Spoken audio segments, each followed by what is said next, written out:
Hey, welcome back. You know, I was on a video call with my cousin in Dhaka last week, and he was telling me about this factory his friend manages. There was some union talk starting to bubble up, whispers of organization. And my cousin said, offhand, "Oh, they've hired some consultants to assess the situation." That vague, corporate phrase, assess the situation. It stuck with me, because it reminded me of something I'd been seeing here, in the heart of American industry. Not consultants in the usual sense. Something older, dressed in new digital clothes. It got me pulling on a thread, and what I found was a quiet, booming renaissance in a very old trade. I'm Ibnul J. Farabi, and this is the unraveling thread. Let's start with a name that echoes through American labor history, the Pinkertons. Founded in 1850, they were the original private detective agency, but they became infamous as the iron fist of capital. They were the ones hired by industrialists to infiltrate unions, to break strikes, to act as private militias against workers. They were the agents of the Gilded Age, their name synonymous with corporate espionage and anti-union violence. For a long time, that name faded into history books and period dramas. But the idea, the core service they offered, intelligence and control over a workforce, never really went away. It just evolved, got a business degree, and learned to code.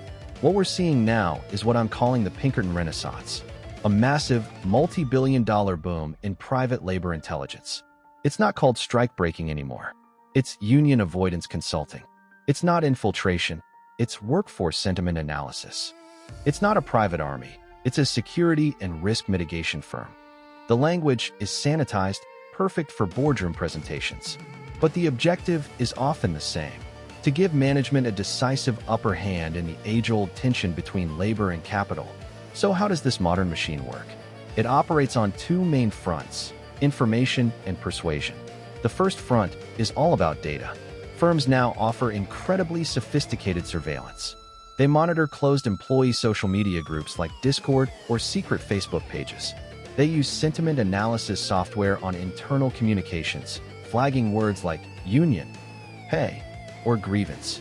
Some even offer heat maps of discontent within a company's offices or warehouses. They're buying data from brokers that can track if employees are visiting union websites from their work computers or even their home IP addresses. It's a panopticon built from digital breadcrumbs. The goal is to see a union drive coming long before the organizers even knock on the door. The second front is the persuasion campaign. Once a threat is identified, these consultants swoop in. They script every word of management's response. They train supervisors on exactly what to say, and more importantly, what not to say, in one-on-one captive audience meetings with employees. They produce slick videos and memos warning of the dangers of union dues, the rigidity of collective bargaining, the potential for strife. They reframe the narrative, painting the union as a third-party boss coming between the employee and their benevolent company. It's a full-scale psychological and legal operation designed to isolate, confuse, and ultimately dissuade workers from collective action. Now, you might be thinking, Ibnul, isn't this just smart business? And isn't a lot of it legal? And that's the crucial, unsettling point. By and large, it is legal. The legal framework in the United States, particularly the National Labor Relations Act, is a dusty old piece of machinery that never anticipated algorithmic surveillance or micro-targeted anti-union propaganda. The consultants operate in the vast gray areas. They know the law better than the underfunded NLRB. They push right up to the line of what's considered coercion or interference, but they rarely cross it in a provable way. They've turned union busting from a blunt, violent instrument into a precise, white-collar science. And business is booming. After high-profile union victories at places like Amazon and Starbucks, the demand for these services has skyrocketed. It's a growth industry. This brings me to a personal reflection. Coming from Bangladesh, I'm no stranger to the power imbalance in labor. I've seen it in its rawest forms.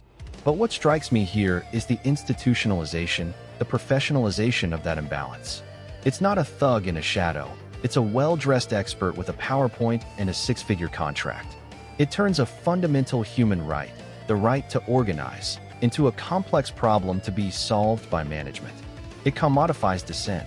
And as an engineer, I can't help but see the system design. It's a feedback loop. Worker discontent triggers the hiring of a consultant whose successful suppression of organization proves their value, leading to more contracts, more refined tools, and a more entrenched power structure. The system is designed to self-perpetuate. So where does that leave us? With a new, digital Gilded Age. The titans of industry today don't need private armies. They need data scientists and PR experts. The battle is no longer just on the picket line. It's in the data streams, in the mandatory meetings, in the carefully crafted language of choice that subtly guides workers away from their own collective power. The unraveling thread here reveals a profound asymmetry. Labor organizes from a place of shared, often raw, human need. Capital can now organize against it from a place of vast resources, legal expertise, and terrifyingly detailed intelligence. The takeaway is this: the story of labor and capital is being rewritten with new tools, but the oldest plot remains. Power seeks to maintain itself, and in our time, that maintenance is outsourced, digitized, and made palatable. It wears a suit, not a badge. Understanding this renaissance isn't about nostalgia for the Pinkertons of old. It's about recognizing their philosophical descendants operating in plain sight, in the headquarters of our most modern companies. To see the game clearly, you have to understand all the players on the board, even, and especially, the ones who prefer to work in the shadows of spreadsheets and sentiment analysis reports. If this thread has given you something to think about, I'd be grateful if you'd share this episode. It's conversations like these that help us see the hidden structures of our world. For more from me, Ibnul J. Farabi, and the whole team, subscribe to the Unraveling Thread wherever you get your podcasts. This show is produced by Light Knot Studios. You can find more of our work and support independent investigative storytelling at lightknotstudios.com. Thanks for listening. I'll talk to you soon.